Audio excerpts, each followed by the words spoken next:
All right, everybody, welcome to our quick installation video on our modern cabinets. This is a quick project that I put together. Well, not a quick project, but it's a wardrobe closet project. So essentially, this is something we were trying out, a bit of an experiment here. And what we did was we took our closet cabinets from barkermodern.com and we removed the backs. There's no backs on these because there's gonna be doors on it. So essentially there's gonna be hanging rods all over the place, adjustable shelves. So lots of storage behind closed doors. The goal here is to get away from any sort of visual appearance of, the clothes themselves being, presented. So like a typical closet, you're gonna see everything. You're gonna have access to it. You don't have to open a door to get to it. But with this one, we decided that we wanted to make sure there was no, like when everything's closed up, it's completely clean. It's a wardrobe. It's essentially a big old cabinet with some doors on it and then shelves and adjustable rods and pullouts and everything behind it. And the goal there is to make it so there's a very clean look. When everything's clean, everything's got its place and you don't see it. Closets look messy after you've moved in. They only look nice in the showroom if they don't have doors on them. So this is a tutorial for the installation of this sort of closet cabinet. And what we did here is we're showing how the closet cabinets are built without a toe kick. So there's not an integrated toe kick. And when I say integrated toe kick, I'm looking at down below. Typically here, there's gonna be a notch. In a normal cabinet, it'd be a 3-inch back and then 4-inch down, and then that would continue back to the back wall. In this case, we decided not to use the integrated toe kick, just like all of our closet cabinets, but we used what's called the XTFOOT, and that's what this guy is right there. It's an adjustable foot, and it allows you to attach it to the bottom of the cabinet, usually where the partition, the vertical partition is, and you can screw this thing up and down, and that'll allow you to move that thing up or down. Then you can have the cabinet so it's plumb, so it's, it's not tipping forward or back.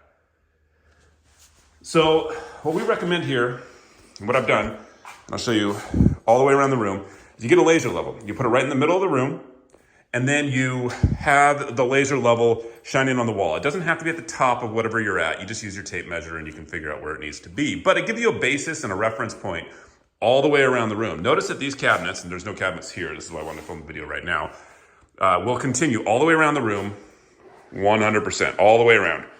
Now, if we just decided to use a big old level, like this guy right here, we would likely climb and decrease in elevation throughout the room. So for example, that might be lower than it is over here, and this might be higher than here. So we're kind of moving around like this all over the room because it's not as accurate as a laser level. Laser level allows us to get the perfect height elevation of the back side, the back toe, essentially, the back part of the cabinet, that back corner, is going to be at the exact elevation we need all throughout the entire room. And what we do there is after we've marked our, and essentially in this case, we did 4 inches. So for example, that's just a 2x4. A 2x4 is 3.5 inches in width, or height in this case. And we took a laser level and then I put it so that we would be exactly 4 inches off the ground all around the entire room. As you see what I did here with the laser level and the 2x4s, you can see that I went through and I marked the stud locations. So I got every stud, and then I put a screw through each one. The nice thing about that is once this thing's leveled, so essentially you get that thing, I started on one end, I'd take my measurement for the laser, and then I get it exactly where it is from 4 inches above the ground. I start in the low spot, and then work my way around. So I'd start there, and then I go over here, I take another measurement, get it up where I need it to be, and then I'd attach with a screw. I used 3.5-inch long construction screws with a star head, and I went right into the framing. And what that's gonna do is I'm actually gonna leave those 2x4s. So after the installation is all done, as you see here, it can just rest on that 2x4. Now this one's not attached to the wall yet, but those ones right over here, they are. So as it rests on there, it allows me to shim it out in the bottom or shim it out at the top. And that allows me to make that cabinet plumb. We already know it's level, so it's level from this place to this place because we leveled the board where it's resting on. If you see underneath here, it's the same way. It's hard to see, it's kind of dark, but there's a 2x4 underneath there. Everything's resting on that back 2x4 that's attached to the studs. We do not have to worry about the whole cabinet being level from one side to another. We're always perfectly level, but we do have to worry about being plumb. That's where the XT feet come in. Those are adjustable feet. They're metal. They're very strong. Go through and you attach to the bottom of the cabinet before you set it. You rest the back of the cabinet on the 2x4, and then you adjust to make it perfectly plumb with a long level such as this. And there we have it. Now, walls are typically not plumb at all. So if you see back here, there's actually an irregular line. There's a little more of a gap there. It's pretty tight up at top. Over here, that's about even on this one. Not too bad. There's no such thing as perfectly level floors. That's why we're using the laser level, and we're going off of that point, and we're not going off the floor. You don't just measure 4 inches up and call it good. Floors are all over the place. This one was off 1/2 inch over on this side, and then it was like -1/4 inch over here. So we're like 3/4 variance. You know, this is the end side of the house. So this kind of, you know, we're on an exterior wall here. So framing's always off a little bit. Okay, so what we have here, so essentially by doing that, now what I did as far as installation is concerned, I started over on this guy over here. I started on this blind corner cabinet there, and I worked my way over, all the way over, building the bases. There's essentially these tall cabinets. And then I stacked the upper cabinet on top of it. So I stacked one there, and that was pretty nice because all I had to do was just level this one cabinet. I was able to install it myself. I didn't have to have a person helping me because I was able to just kind of shimmy it over. So I got that one done, plumb level, that one done, plumb level, everything was good. And I just pushed the upper cabinet on top of it. Didn't have to worry if it was plumb or level because the one below it is. I just put some shims behind it, as you see there, and I attached through those nailers. Currently, we do not have a wardrobe line available without the backs. And the backs are the real sticking point here. We're gonna try this one out. This is an experiment. We might release a new line of cabinets that allow you to order wardrobes just like this, and they would have no back in it. Now, the reason we don't do a back is a couple of points here. Not having a back allows us to put shims in here. If you had a back in this cabinet, you would not be able to access this, and you'd have to put them in at the top and then chop them off. So we'd have to put them in from here and then chop them off as we go through. Doing it like this allows you so much more ability to move stuff around. Number two, backs are big. A back in this cabinet right here would be, what is that? Probably 50 by 60. That's too big to cut. Our sheets come in at 48 by 96 inches. So it just doesn't work. We can multi-piece the back and stuff like that, but still.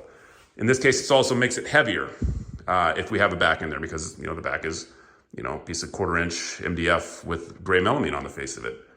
In addition to that, the back causes us to have to ship this out via freight. Essentially a 48 or say a 50 by 60 piece is an oversized charge, and it increases the charge we have to charge to the customer, and it makes it less cost, you know, less budget for your project. It's not as good. So anyway, this makes it so we can put everything onto a regular standard pallet. So you're saving some money. You're getting a better, bigger cabinet. There's more interior space, and you're good to go. You could always go in and add a back into these areas later if the screw holes bother you, but I'm assuming that we're gonna have clothes in there on rods. So you're probably not gonna see the back too much. Maybe you will. Depends on how much, you know, how into it you want to get. You can always get some pieces too. So anyway, yeah. Looking at that. Other than that, I'll take another video after I'm done with this and post it as well, so we can kind of see what it is. But essentially, like we said, just to recap, laser level, put it on the floor. If you don't have one, I bought one at Home Depot. I got the Bosch laser level. Home Depot, I think it was like $300-400. Not a big deal.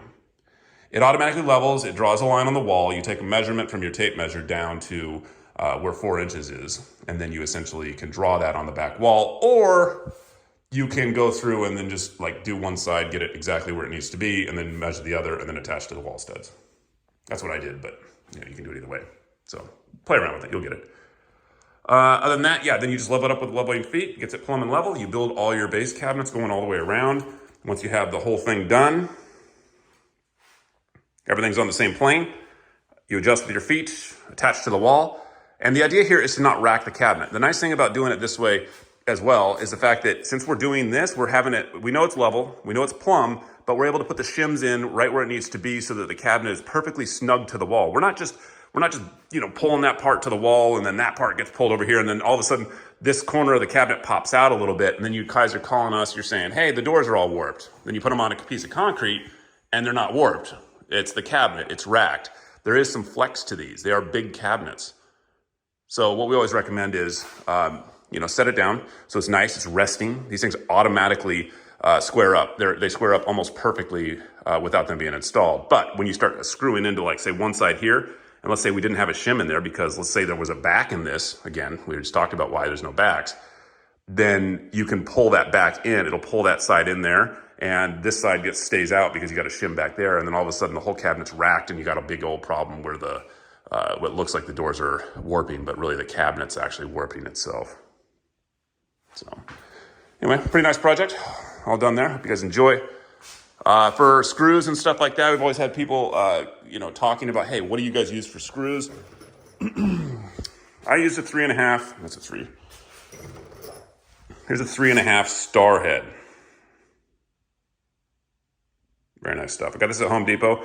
3.5 inches long. It's pretty thick. I like that. So what I like to do for, attaching the cabinets to the wall studs, so I use those 3.5s there. I like to pre-drill. I get a nice thick pre-drill like this guy. And then I got my bit that came with the pieces themselves. I don't like the other types of bits where it's just the head. Essentially, I don't have it on me. Just for reference. Okay, so for example, this is a different type where you have the magnetic insert and then you can have the little piece that comes out of it. That's nice because it's magnetic, but on those longer screws, it doesn't really matter. The problem with these is that this piece can sometimes get stuck in the screw itself. So when you pull it out, you have to go back through and grab it and try to break it off of the screw head. There's a lot of torque in them. So I prefer the ones that come with it. Just keep it simple, hold them down. As far as attaching cabinets together, we're using 1.25 inch star head, same thing. 1.25 inch version. And when you go through those and you do a pre-drill, just remember, this is our closet line, so this material is coming from Italy. So when you do it, and you're gonna drill, only drill to about right there. That's it. You don't need to go much further. Maybe even just like right in here. Use a clamp. I prefer these types of clamps. You can use that to hold it and then screw it in. That way your screw drives into some fresh material. That's gonna hold a lot better. It's not going to come up and, strip out, because you do get those from time to time where it'll strip out and you have to re-drill it. But essentially, when I do these screws, and so this is a Patel finished in panel. Again, when I put those and I attach those, I like to attach them where the hinge plates are. So for example, there's a hinge plate that's going to go right there, and I'm attaching underneath the hinge plate. Underneath the hinge plate. Under the hinge plate. Some people say, hey, I'll just use like 4 or 5 screws. True, but if you can hide them, put them behind the hinge plate. Who cares? You're never going to see it again. In the back there. You don't have to do it this way. I like to do it where the nailers attach to attach the finished in panel. And the reason I do that is because that's the strongest point. So you got the nailer and it attaches into here. And then that's, it's just the most, structurally strong point. If you attach it down here and some of the plywood's warped or something like that, it could pull it in a little bit. Not typically. And then as far as attaching your cabinets to the wall, let's talk about that for a second. And this one right here is a pretty good example.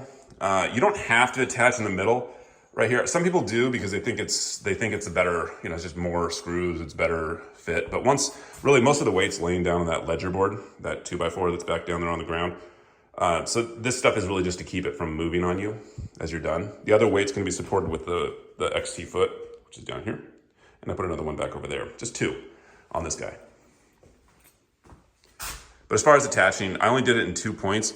So I did one here and I did one over here. There's another stud somewhere here, but I'm not gonna do that because it doesn't really make a difference. Preferably, I wanna get them as close to the end as possible.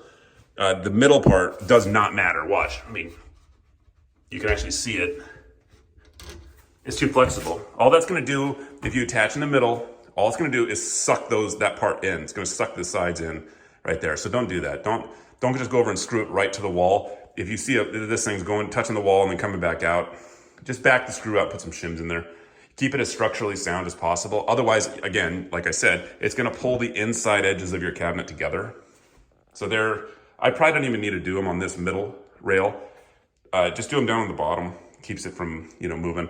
And then at the top's really important. That's probably the most important one to attach because that's gonna allow you to keep that cabinet pushed forward. Now, when I assembled this one, this cabinet, we don't even have, it's so wide, we don't even have it listed on our website.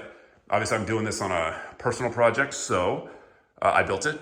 I'm not trying to say that we're gonna build stuff. This is an experiment, again. Since there's no back in here, we probably could sell this on our website if we get enough requests for a wardrobe line like this. But what I did was, and here's a cabinet sitting here that I just assembled. This one's gonna go over in this area. So essentially, imagine this cabinet, but imagine it really wide, okay? You got these nailers here, like that one. Those are like 60-inch wide nailers. I mean, crazy, it's just super wide, right? So the wider those cabinets are on the back, imagine it's really wide. This thing's already pretty, this one right here is pretty good. It's not gonna, I mean, it's wobbling back and forth, right? But you get those bigger, wider ones, and they tend to wanna shift a little bit. Even with 3 nailers on that height, you're gonna have some shifting. And you're gonna see that while it does that, it'll actually move right here. So this piece will move this way and this is going the opposite. So what I did was I actually took my pre-drill and I actually just pre-drilled down. So for example, on that wide one right over here, real wide blind corner, I actually put 3 additional screws. 1, 2, and then 3, kind of in the middle. And that holds it together. So it keeps the nailer from shifting on the top or the bottom. I did on the top and bottom. And that really structurally makes it so it's way easier to install. So it's not shifting on you as you're trying to install it. It stays level and it stays square when you go to put the nails and screws in. So I'd highly recommend doing that. We don't pre-drill those just because it's not feasible to really go through and start drilling the sides of nailers. It slows production down too much, but I would do it on these wider ones. You don't really need to do it on stuff like that, but also it holds the deck and it holds the top, everything together. So, an extra screw here, an extra screw there, it does help, again here. So I did that one first and then I started, judging this one. I said, I'm not even gonna do one here because there's no point. Why attach that to the wall? What structural, how structural is that gonna be? There is a nailer down below. Not bad. And again, the shims. And what I'll do is I'm actually gonna go through, when I finish this project up, I'm gonna use the oscillating saw. Do I have that here? Yeah. So if you don't already have one of these things, get one of these. They're super awesome, okay? So the Milwaukee little multi-tool, okay? These blades right here, they just go side to side, so. And what you can do, once you attach these, you just go right through like this, and you do it at an angle. Notice I'm coming in at a little bit of an angle, but you take it right there, and then you turn it on, and boom, it chops it right off. It makes a nice, clean, very, very clean cut, especially if you have a brand new blade, and it makes the project look just so much nicer. Again, this one's not installed yet. This one I'm gonna have to shim out just a little bit, just a little touch here of what we did. Notice it's not attached, but I want it to, it's already pretty good. Essentially, this is gonna be pulled forward. And then I'm gonna shim it out just a little bit at the back. So I'm probably gonna have a 1/4 inch gap right there, and that's fine. Again, it's still resting on the board back there. So a 1/4 inch gap back there. I'm using a 3.5 inch long screw. You can use 3-inch screws, that's fine. I just prefer 3.5 because it gives me more ability to shim out as I need to. So I'm gonna probably shim this entire last wall out so that it's nice and tight, because that's a focal point. You're gonna see that, right? You're gonna be looking at that when you walk into this room. Oh, look at that, there's like a little gap right there. That's not gonna work. So I'm gonna pull that thing forward just a little bit, have a little bit more of a gap back there. You could probably shim out, without adding another rail back there, like another 3/4 inch rail. Essentially you could shim out, 2 shims will give you a 1/2 inch. But if you're doing a 1/4 inch, you're pretty good. That's the end of one of the shims. Now at Home Depot, they sell the different shims. I've heard a lot of people say, oh, I'm gonna buy those composite shims. I prefer the wood ones. The composite ones break off easier, but like I said, use the oscillating multi-tool, and then you don't have to worry about it. These wood shims are just easier, they're cheaper. You can double them up. They've been used forever. They're not going anywhere. You don't really need cedar shims. This is not exterior. Just get Doug fir shims. I don't have the packaging otherwise I see it, but you'll see them at the construction desk at Home Depot. They're by the wood parts. So anyway, yeah, so that's what it is. Let me know what you guys think. Let me know if you guys want to see a wardrobe line, and yeah. Let's see how it goes. Again, that's gonna be a washer dryer right there. And I'll try to show another video here in a minute with the the whole project completed, because it's gonna be a pretty sweet looking closet. All right, thanks guys.